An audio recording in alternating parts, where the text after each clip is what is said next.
یعنی شریعت کے احکام دو قسم سے ہیں. ایک وہ ہے جو واضح طور پر ٹیکسٹ اور متن کے اندر موجود ہے، جس کو ہم اپنی درسی کتاب کے اندر منصوص کہتے ہیں. اور منصوص یعنی نص سے ہے،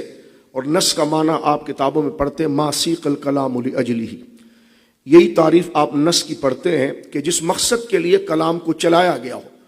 اور لفظ نص یہ سین کے ساتھ نہیں، یہ صاد کے ساتھ، نون اور صاد، نص، اسی کی جمع جو ہے وہ نصوص آتی ہے. نص کی تعریف ہماری ابتدائی معتبر کتابوں کے اندر طالب علموں کو سمجھائی جاتی ہے. ظاہر سی بات ہے ہم دین کو سمجھیں گے تو قرآن کے ٹیکسٹ سے سمجھیں گے، رسول اللہ کی فرامین اور اس متن سے سمجھیں گے. تو وہ جو متن ہے وہی نص کہلاتا ہے کہ ما سیق الکلام لاجلہ، جس مقصد کے لیے کلام کو چلایا گیا ہو. تو کچھ باتیں وہ ہیں جو قرآن میں واضح طور پر لکھ دی گئی ہیں، موجود ہیں، محکم ہیں، جس پر کوئی غور فکر کرنے کی ضرورت نہیں. سامنے ہی وہ بات جو ہے بالکل واضح طور پر نظر آ جاتی ہے کہ کیا کہا جا رہا ہے،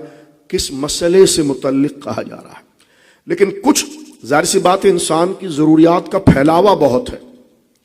اور اس کے طبعی تقاضے بہت ہیں. تو ایک تو وہ ہے جو قرآن و سنت کے اندر باقاعدہ ان تقاضوں یا ان ضرورتوں کا نام لے کر اس کا ہاں یا نہ یا اس کی اہمیت بتا دی گئی. لیکن انسان کی ضروریات بہت ہیں، یا مرور زمانہ حالات کے بدلنے سے ترقیاں ہونا، ہر شے میں ترقی ہونا، تعلیم میں، طب میں، حالات میں. تو اس اعتبار سے سہولیات کا بڑھنا،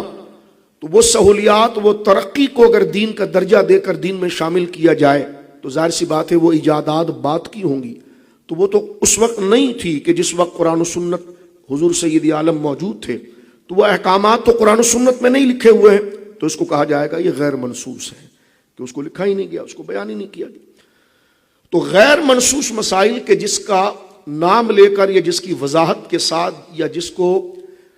ٹارگٹ کرتے ہوئے، نشانہ بناتے ہوئے، نام لیتے ہوئے، متعین کرتے ہوئے اس چیز کو، اس خوراک کو، اس ضرورت کو ذکر نہیں کیا گیا، یعنی وہ نص میں نہیں آئی ہے، عبارت میں نہیں آئی ہے، ٹیکسٹ میں نہیں آئی ہے. تو غیر منصوص مسائل کے لیے پھر ضرورت یہ پڑتی ہے کہ ایسے علماء جن کو اللہ رب العالمین نے قرآن و سنت کی سمجھ پر حاوی کیا اور ان کی عقل و صلاحیت اور اعتماد و تقوی کو ایسا بنایا کہ وہ مراد الہی اور مراد رسول کو علم میں پختگی کے ساتھ اور تقوی و روحانیت کے ساتھ اس کے قریب تر ہو جاتے ہیں. تو پھر ان غیر منصوص مسائل جو آج کی ایجاد ہے اس کے لیے ہاں اور نہ تسلیم کرنا اور اس کو دین کے طور پر قبول کرنے میں ان علماء کو اللہ نے یہ صلاحیتیں دی ہیں کہ قرآن و حدیث سے واضح احکام جو موجود ہیں وہ واضح احکام ہاں ہیں یا نہ ہیں یا قبول ہے یا ترک ہے. تو اس کی لاجک، علت اور وجہ کو وہ باریکی سے جانتے ہیں. تو آنے والے مسائل پر اس کو قیاس کر کے اس کی نوعیت کو واضح کرتے ہیں. تو غیر منصوص مسائل میں ایک عامی شخص جو قرآن و سنت کے اندر گہرائی اور درک اور کمال نہیں رکھتا، نہ دلائل کی واقفیت رکھتا ہے، تو پھر اس کے لیے ضروری ہے کہ وہ دین جاننے کے لیے ایسے علماء کے علم پر اعتماد کریں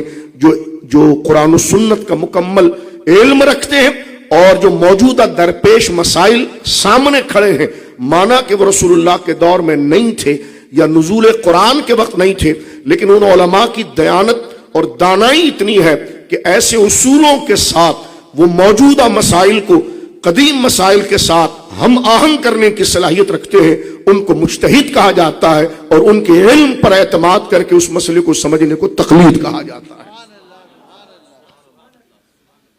لہذا امام اعظم ابو حنیفہ رحمہ اللہ تعالی اس میں اپنے عصر کے اندر ایک بڑا اونچا مقام رکھتے تھے. یہ ہماری گفتگو کا دوسرا حصہ ہے، لیکن میں نے کیونکہ ان باتوں کو آپ ذرا زیادہ جانتے ہیں تو میں نے اس کو تھوڑا سا اشارہ اس لیے دیا تاکہ آپ سمجھ سکیں. اسی نسبت کے ساتھ حنفی، شافعی، مالکی، حنبلی، یہ جو ٹائٹل لکھا جاتا ہے، یہ فیکلٹی یا یہ تھاٹ، یہ جو کہا جاتا ہے، یہ وہ نہیں ہے کہ اللہ جو کہہ رہا ہے تو اس کے خلاف انہوں نے کوئی بات کی ہے. یعنی شریعت کے وہ مسائل جو قرآن و سنت میں ڈسکس نہیں ہوئے تو سمجھنے کے لیے کسی عالم کے علم پر اعتماد کیا جاتا ہے. تو اس عالم کے علم پر اعتماد کر کے اور وہ عالم ان اصول اور قوانین کے تحت ان کو سمجھتا ہے. تو شوافع، مالکہ، حنابلہ اور احناف کے اصول کی تفہیم میں قدر فرق ہوتا ہے، لیکن وہ فرق ایسا نہیں ہے کہ جس کو یوں کہا جائے کہ جس سے کفر و ایمان کا مسئلہ بنے، تو پھر جس کی رائے اور جس کے علم پر اعتماد کر کے بندہ ان اصولوں کے ذریعے قرآن و سنت کو سمجھتا ہے، تو پھر اپنی دلیل رکھنے کے لیے کہ یہ مسئلہ تو قرآن و سنت میں نہیں ہے، یہ آپ نے کس کی تربیت میں سمجھا، تو پھر وہ کہتا میں حنفی ہوں، میں شافعی ہوں، میں مالکی ہوں، یعنی میری تفہیم اور میرے استاد اس میں وہ ہے جو اصول امام ابو حنیفہ کا ہے۔ میں بڑا حیران ہوں ان جاہلوں پر کہ اس کو شرک اور کفر قرار دینا، یہ عجیب ہے۔ تو سیدھی سی بات تھی کہ تقلید یہ نہیں ہے کہ بندے کو رسول کے مقابلے پر لا کر کھڑا کیا جائے، امام اعظم کو معاذ اللہ رسول کے مقابلے پر لا کر کھڑا کیا جائے، بلکہ تقلید اس کو کہتے ہیں کہ جو فرامین رسول اللہ کے واضح طور پر موجود نہیں ہے، اس بات کو سمجھنے کے لیے امام اعظم جیسے مجتہدین علماء کے علم پر اعتماد کر کے حضور سید عالم کے کسی حکم کے ہاں اور نہ کی جو وجہ اس میں موجود ہے، جو وہ جانتے ہیں مجتہد، اس سے اس مسئلے کا حل اگر وہ پیش کرے تو ان علماء کے علم پر اعتماد کرتے ہوئے اس بات کو قبول کرنا تقلید کہا جاتا ہے، اور وہ مسائل عقائد میں نہیں ہوتا ہے، فرعیہ میں ہوتا ہے، منصوص میں نہیں ہوتا ہے، غیر منصوص سے ہوتا ہے، اور وہ مجتہد کے لیے نہیں ہوتا ہے، ایک عام آدمی کے لیے ہوتا ہے، ورنہ دین کیسے چلے گا آگے۔ اب جو تقلید کے منکر ہیں وہ بھی، ان سے بھی اگر آپ کوئی مسئلہ پوچھے تو بولے ہاں ہمارے فلاں مولانا نے لکھا ہے، تو میں نے کہا یہی تو تقلید، اور تقلید ہے کیا؟ تو لہذا اس سے جو چھٹکارا نہیں ہو سکتا، یہ تو میں نے ایک سرسری آپ کے سامنے ذکر کر دیا۔ یہ حنفی، شافعی، مالکی، یہ جو نسبتیں ہیں یہ رسول اللہ کے مقابلے پر نہیں ہے، بلکہ شریعت مطہرہ کو سمجھنے کے لیے جو اصول ہیں ان اصول میں ہم نے اعتماد امام اعظم کے بنائے ہوئے اس اصول پر کیا ہے، اور اس اصول کے ذریعے ہم غیر منصوص مسائل کو سمجھنے کے لیے پہنچ رہے ہیں، تو لہذا اپنی اس دلیل کے لیے ہم کہہ رہے ہیں کہ ہم حنفی ہیں۔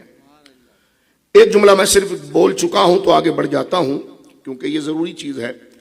کہ تقلید کی تعریف تو یہ ہو گئی کہ ایک عامی شخص جو قرآن و سنت میں اتنی گہرائی نہیں رکھتا اور اپنی طرف سے قرآن و سنت میں سے ایسی صلاحیت نہیں رکھتا کہ پیش آمدہ جدید مسائل کا حل وہ قرآن و سنت سے نکال سکے، تو یہ عامی شخص ہوتا ہے۔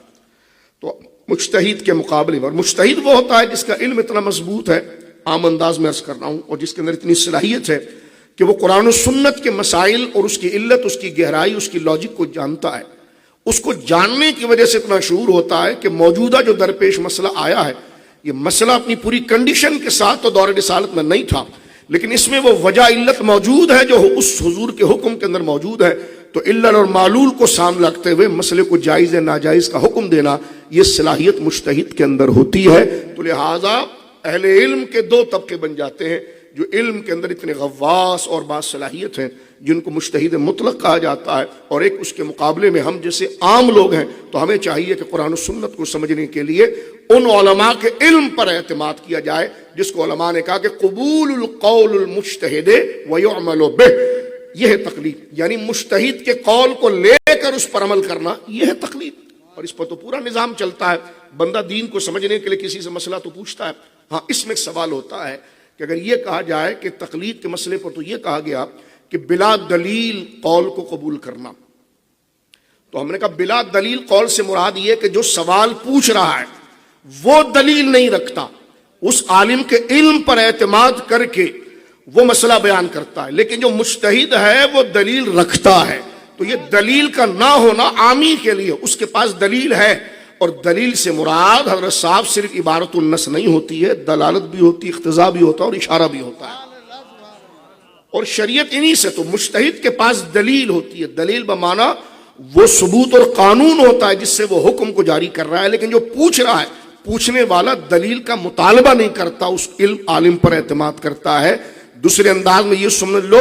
کہ اس مسئلے پر دلیل کا نہ ہونا یہ اور چیز ہے، اور دلیل کا مطالبہ نہ کرنا یہ اور چیز ہے۔ دلیل کا مطالبہ نہ کرنا یہ اور چیز ہے، اور دلیل کا نہ ہونا یہ اور چیز ہے۔ تو یہ جو ہے کہ بلا دلیل کسی کے قول کو قبول کرنا، تو میں نے کہا کسی قول سے مراد ایر غیر تو خیر نہیں،